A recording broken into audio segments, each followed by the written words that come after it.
In the last video, we introduced how to use VLOOKUP function in Excel. And in this short video, we're going to introduce how to use HLOOKUP function in Excel.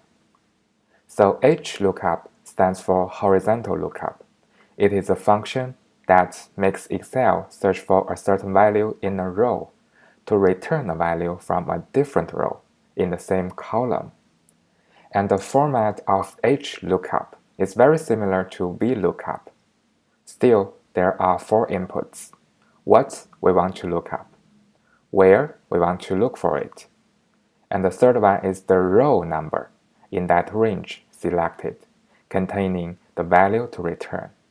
And then the fourth one is to return an approximate or exact match, true or false. Now let's take a look at this example. So here shows the table, which is the daily tasks for each person on each day.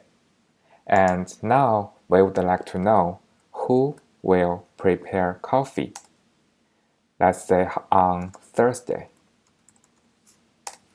And in this cell, we can just use HLOOKUP equal HLOOKUP.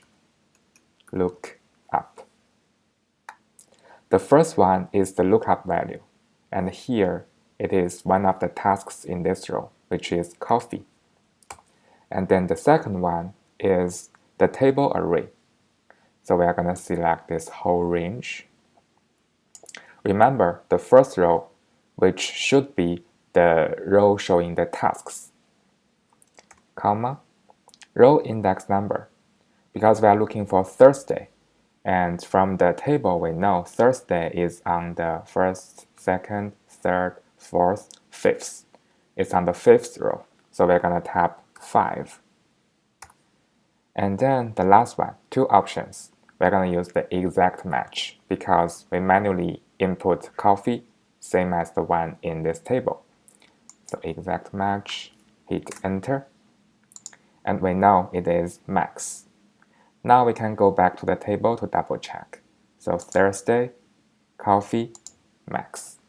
So our formula is correct. And this is how to use HLOOKUP in Excel. In addition to VLOOKUP and HLOOKUP, Excel added a new function called XLOOKUP, which will be introduced in the next short video.